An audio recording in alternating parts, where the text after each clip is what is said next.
Hello friends. आज का हमारा टॉपिक है क्लास 10th में प्रकाश चैप्टर से प्रकाश का परावर्तन, रिफ्लेक्शन ऑफ लाइट। दोस्तों, आज की इस वीडियो में मैं आपको प्रकाश का परावर्तन, इसकी परिभाषा अच्छे से याद करा दूंगा और साथ ही प्रकाश का परावर्तन को आरेख द्वारा समझाऊंगा पूरी बिल्कुल तरीके से, और परावर्तन के दो नियम होते हैं उसको भी बताऊंगा। तो बने रहिए हमारे साथ और देखिए। सबसे पहले प्रकाश का परावर्तन। पहली बात, जब प्रकाश किसी चिकनी व पालिशदार सतह से उस पर आपतित होता है तो उसका अधिकांश भाग सतह से टकराकर उसी माध्यम में लौट जाता है। मतलब आपको मैं कुछ अलग तरीके से समझाना चाहता हूँ। जैसे यहाँ पर ये है चिकनी सतह या फिर कोई दर्पण है मान लो। अब इस पर जब प्रकाश, ये वायु माध्यम है, वायु माध्यम, और ये कांच है, सघन माध्यम। तो जब प्रकाश इस पर आपतित होगा तो वह इस पार ना आके उसी माध्यम में वापस परावर्तित हो जाएगा, यही बता रहा है। तो अब इसकी परिभाषा कैसे होगी इसको आपको देखिए। इसकी परिभाषा अगर परीक्षा में आ जाए तो आप कैसे लिखेंगे उसको, प्रकाश का परावर्तन। तो प्रकाश के किसी चिकनी व पालिशदार सतह से टकराकर वापस उसी माध्यम में लौटने की घटना प्रकाश का परावर्तन कहलाती है। एकदम सिंपल सी परिभाषा है इसकी, इसको आप याद कर लीजिए। और एक बात, प्रकाश के परावर्तन में प्रकाश की चाल नियत रहती है, ये गुण है इसका। अब आपको ये देखिए, प्रकाश का परावर्तन एक इसका आरेख है। इसमें मतलब प्रकाश का परावर्तन कैसे होता है उसको समझाया गया है। क्या क्या टॉपिक है इसमें देखिए। यह है प्रकाश का परावर्तन हो रहा है प्रकाश किरण का। ये चिकनी सतह है, परावर्तक पृष्ठ जिसे कहते हैं ना, यम।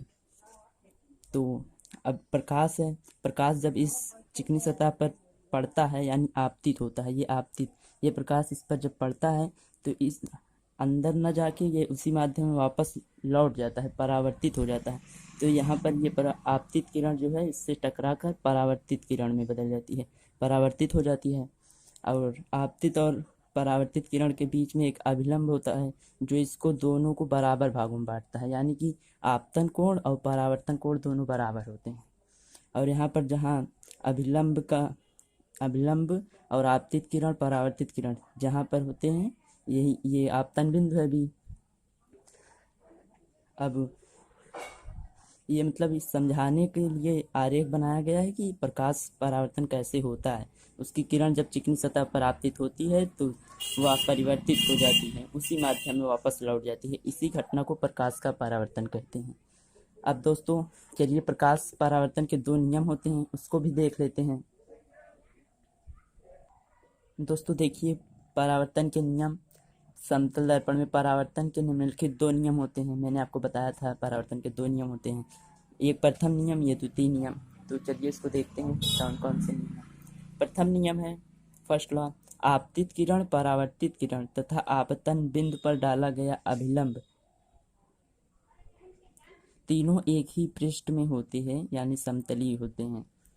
जो आपतित किरण होती है और परावर्तित किरण और जो आपतन बिंदु पर अभिलंब डाला गया रहता है, तीनों एक ही तल में होते हैं, एक ही पृष्ठ में होते हैं। ये पहला नियम है परावर्तन के नियम का। मैं इसको आपको आरेख में दिखाता हूँ।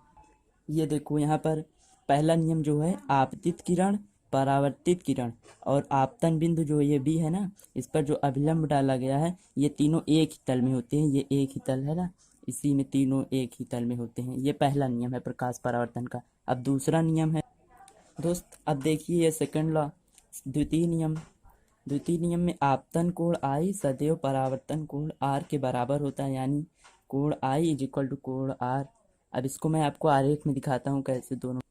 ये देखिए, यहाँ पर आपतन कोण और परावर्तन कोण दोनों बराबर होते हैं। ये आपतित किरण और अभिलंब के बीच का कोण आपतन कोण कहलाता है, और परावर्तित किरण तथा अभिलंब के बीच का कोण परावर्तन कोण कहलाता है। और जब ये प्रकाश किरण जब परावर्तित होती है तो अभिलंब इन दोनों को बराबर कोणों में बांटता है, इसलिए आपतन कोण आई जो होता है वो आपतन कोण आर के बराबर होता है। ये आपका सेकंड लॉ है। तो दोस्तों, आशा करता हूँ आपको समझ में आ गया होगा कि प्रकाश का परावर्तन, इसकी परिभाषा आप अच्छे से याद कर लीजिए। ये बहुत बार परीक्षाओं में पूछा जा चुका है। और परावर्तन के 2 नियम मैंने आपको बता दिए हैं, इसको चाहिए तो आप नोट कर लीजिए और इसको रिवीजन करते रहिएगा।